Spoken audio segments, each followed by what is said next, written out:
Bienvenue dans Film en 10 minutes. Dans cette vidéo, nous allons expliquer Falcon Rising. Ce film raconte l'histoire d'un ancien marine guidé par la culpabilité et souffrant de stress post-traumatique qui se détruit lui-même à moins qu'on lui donne quelque chose d'autre à détruire. Lorsque sa sœur est brutalement attaquée alors qu'elle est en mission au Brésil, il retrouve ses agresseurs et découvre un monde de syndicats du crime organisé qui se battent pour le contrôle. Pourra-t-il éradiquer tous les crimes qui s'y déroulent tout en vengeant sa sœur? C'est ce que nous allons découvrir dans Falcon Rising. Falcon Rising commence par l'histoire de John Falcon Chapman, un vétéran du corps des marines des États-Unis, qui souffre de stress post-traumatique parce qu'il a vu tous ses amis mourir à la guerre. À cause de cela, il joue souvent à la roulette russe. Heureusement, sa tentative de suicide n'a jamais abouti, car lorsqu'il a appuyé sur la gâchette, l'arme n'a jamais tiré une balle. Un après-midi, alors que Chapman se trouvait dans une supérette, deux voleurs sont soudainement arrivés. Chapman n'a pas eu peur et a plutôt conseillé aux voleurs de ne pas pointer leurs armes vers l'estomac, car cela permettrait à la victime de rester en vie. Chapman a bravement tenu le pistolet pointé sur son estomac et l'a pointé sur sa tête, tandis que les voleurs étaient confus par ses actions. Chapman a frappé l'un d'eux avec la pointe de l'arme, puis il a frappé le deuxième voleur, le rendant inconscient. Le lendemain matin, alors que Chapman se reposait chez lui, sa sœur Cindy est venue lui rendre visite, car elle allait assister au mariage d'un ami dans la ville natale de Chapman, après quoi elle retournerait au Brésil pour travailler en tant qu'activiste s'occupant de questions humanitaires dans une organisation à but non lucratif. Après le retour de Cindy au Brésil, Chapman a appris qu'elle avait été retrouvée près de la plage mourante avec de graves blessures sur tout le corps. Ailleurs au Brésil, un détective nommé Diego Santo avec son partenaire Carlo Barroso sont dans un quartier de la favela pour arrêter plusieurs résidents suspectés de contrebande d'armes illégales. Pendant l'arrestation, Santo a reçu la visite d'une policière nommée Catarina. Elle s'est opposée à ce que Santo agisse dans sa zone de service. De plus, Santo a traité les citoyens durement. Voyant Santo intimider Catarina, un des jeunes du quartier a jeté une pierre sur lui. Santo a réagi en sortant son arme et en la pointant sur le jeune homme. Les jeunes du quartier ont simultanément pointé leurs armes sur Santo. En raison de l'urgence de la situation, Santo a pris des mesures préventives en baissant son arme et en défiant un des jeunes à un combat avec un accord que s'il perdait, lui et ses hommes ne viendraient plus à cet endroit. Le défi de Santo est approuvé par les habitants de la favela. Barroso va d'abord se battre avec un des membres du gangster de la favela. Il peut le battre facilement grâce à sa maîtrise de la capoeira. En quelques coups de pied, Barroso fait tomber son adversaire. Voyant la victoire de ses hommes, Santo crie fort en disant qu'un jour lui et ses hommes reviendront dans la favela. Les jeunes du quartier le regardent avec cynisme. Pour en revenir à Chapman qui était arrivé au Brésil, il a été pris en charge par un collègue vétéran et diplomate nommé Manny Ridley. Puis Chapman a immédiatement rendu visite à Cindy qui recevait des soins dans la salle des soins intensifs. Chapman est choqué de voir l'état impuissant de Cindy. Des flashbacks de la souffrance des victimes qu'il a vues pendant son service dans la zone de guerre apparaissent dans son esprit. À l'hôpital, Ridley présente Chapman à Santo qui est chargé de s'occuper de l'affaire de l'agression de Cindy. Ridley convainc Chapman de rester calme et de tout laisser à Santo. Cependant, Chapman insiste pour être impliqué dans l'enquête. Il demande à Santo de l'emmener sur la scène de crime où se trouvait Cindy. Quand Chapman arrive à destination, il est présenté à Catarina. Avec des réflexes rapides, Chapman saisit le pistolet caché dans la taille de Catarina et le dirige vers une voiture. Il a entendu une explosion provenant du pot d'échappement d'une voiture. En voyant les mouvements de Chapman, Santo comprend qu'il n'est pas un homme ordinaire. Il demande à Catarina de garder un œil sur lui. Ensuite, Catarina a emmené Chapman dans le quartier de la favela et lui a expliqué l'état des gens qui y vivaient. Catarina a fait remarquer que plusieurs installations publiques telles que les cliniques, les écoles, les bureaux du gouvernement étaient toutes financées par des entreprises illégales. Les citoyens étaient obligés de le faire parce que le gouvernement n'a jamais prêté attention à eux, ce qui crée un dilemme pour Catarina qui travaille dans les forces de l'ordre. Car si elle attrape des trafiquants de drogue, des contrebandiers et des criminels, cela revient à faire souffrir les citoyens de la favela.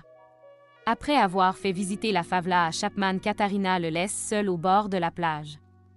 Chapman, qui était curieux, est retourné sur les lieux du crime et a observé l'entourage. À distance, il a vu un groupe de jeunes gens suspects. Il les suivit, et il a été très surpris lorsqu'il a vu que le collier de Cindy était enroulé autour du cou de l'un des jeunes nommé Kuka. Chapman a demandé à Kuka d'où venait le collier. Kuka, qui ne parlait pas anglais, n'a pas répondu à la question de Chapman, mais a plutôt fait un geste pour le défier dans un combat. La bagarre est inévitable, Chapman est pris à partie par plusieurs jeunes. Avec ses mains nues, Chapman les a attaqués un par un même lorsque Kuka a attaqué avec un couteau. Chapman a pu briser son attaque facilement et arracher le lui arraché. Puis, il a pointé le couteau vers Kuka. Soudainement, Katarina est apparue en pointant son arme sur Chapman qui a abaissé le couteau qu'il avait placé sur le cou de Kuka. Katarina traduit les paroles de Kuka et dit à Chapman que Kuka est l'un des amis de Cindy tout en lui montrant la photo de la sœur de Kuka avec Cindy. Kuka explique que Cindy a donné le collier directement à sa petite sœur mais que celle-ci a disparu avant que Cindy ne soit retrouvée gravement blessée sur la plage. On peut donc supposer que l'agresseur de Cindy est la même personne qui a kidnappé la sœur de Kuka. Avant que Chapman ne parte, Kuka a donné un cahier appartenant à Cindy qui avait été confié à sa sœur. Kuka espérait qu'il y aurait des indices dans le cahier pour trouver le coupable. L'après-midi, après avoir examiné le carnet à l'aide de papier carbone, Chapman a trouvé le numéro de téléphone d'un photographe qui avait récemment travaillé avec Cindy. Le lendemain, Chapman a rencontré le photographe dans un café et l'a interrogé. Le photographe a expliqué que Cindy enquêtait sur une affaire de conspiration liée au trafic d'êtres humains. Le photographe a refusé de fournir des preuves de l'agression de Cindy, alors Chapman a secrètement pris la clé USB du photographe tout en lui disant au revoir. Mais lorsque le photographe est entré dans sa voiture, celle-ci a explosé et le pauvre est mort dans l'explosion. Soudain, une voiture s'est arrêtée devant le café et les personnes à l'intérieur ont tiré sur Chapman qui a heureusement pu esquiver. Il a pris l'arme d'un des assaillants et a riposté avec une grande précision, les faisant fuir. Peu de temps après, Chapman était dans le bureau de Ridley pour vérifier la clé USB du photographe. La clé USB contenait des photos de Cindy avec un homme dans une boîte de nuit qui aurait un rapport avec son agression. En voyant le nom de la boîte de nuit, Ridley s'est souvenu d'un groupe de Yakuza qui vivait au Brésil depuis 30 ans. Ces Yakuza sont des criminels sadiques qui kidnappent souvent des enfants. Il y a des chances que Cindy le sût et qu'elle ait fait sa propre enquête. Quand son enquête a été découverte, ils ont donné une leçon à Cindy. Cette nuit-là, Chapman se rendit à la boîte de nuit et trouva l'homme qu'il cherchait. Chapman suivit l'homme jusqu'aux toilettes et l'attaqua et plongea sa tête dans les toilettes. Après que l'homme soit resté impuissant, il finit par céder et donna à Chapman l'adresse du coupable qui avait blessé Cindy. Le lendemain après-midi, Chapman, accompagné de Ridley, se rendit à l'adresse. Ailleurs, Santo et ses collègues policiers se préparent à effectuer un raid de grande envergure dans un quartier résidentiel de la favela pour arrêter des trafiquants de drogue. La police a immédiatement tiré et tué tous les jeunes qui ont tenté d'échapper à leur poursuite. Avant que l'embuscade ne commence, un des hommes de Santo qui se promenait toujours au coin de la colonie a accidentellement vu plusieurs hommes japonais en costume noir portant des enfants. Sentant cela suspect, il a alors arrêté le japonais. Quelques instants plus tard, Santo s'est approché de lui, mais tire une balle sur son homme et a laissé le japonais quitter la favela. Santo s'avère être un policier corrompu qui coopère avec les Yakuza afin que ce groupe puisse mener librement ses activités criminelles. Pire encore, Santo a rendu les jeunes de la favela responsables des actions criminelles du groupe de Yakuza. Pendant ce temps, Chapman était arrivé à sa destination. Il a dit à Ridley de rentrer chez lui car il allait enquêter seul sur le lieu. Il s'est avéré que l'endroit où il est arrivé était le quartier général des Yakuza, mais il a tout de même entré courageusement et a battu les Yakuza qu'il a rencontrés. Peu de temps après, Chapman a été rattrapé par 3 Yakuza et les a combattus sans armes. L'agitation a inquiété l'un des membres des Yakuza qui gardait la base, qui a immédiatement contacté son supérieur Hirimoto qui est le chef. Ailleurs, on voit Hirimoto assis dans une très grande cour, vient de raccrocher et s'avance vers un visiteur. Puis un de ces hommes porte une longue boîte contenant une épée. Avec un visage calme et sans expression, Hirimoto s'avance lentement vers l'homme que Chapman avait rencontré dans la boîte de nuit. D'un seul geste, Hirimoto poignarde le pauvre homme dans l'estomac, le tuant sur le coup. Chapman est toujours en train de se battre au quartier général du groupe Yakuza. Soudain, Santo et Baroro pointent leurs armes sur lui en lui demandant d'arrêter l'attaque. Chapman leur montre une mallette contenant des documents sur des affaires de trafic d'êtres humains comme preuve des crimes commis par le groupe Yakuza. Alors qu'il est sur le point de quitter les lieux, Chapman se rend compte que Santo s'est glissé en mentionnant le nom de M. Lima sur la liste de documents qu'il lui avait donnée. En fait, Chapman n'avait pas mentionné ce nom auparavant. Chapman a fait demi-tour et s'est caché dans la voiture de Santo. Il s'est avéré que Santo conduisait sa voiture en s'éloignant du quartier général des Yakuza vers un quai. Chapman a réussi à sortir de la voiture de Santo puis il s'est caché tout en observant les mouvements de Santo à distance. Sur le quai, Santo visite un entrepôt où les Yakuza cachent les enfants qui l'ont kidnappé. Chapman appelle immédiatement Ridley et demande l'aide de la police pour arrêter le trafic de ces petits-enfants.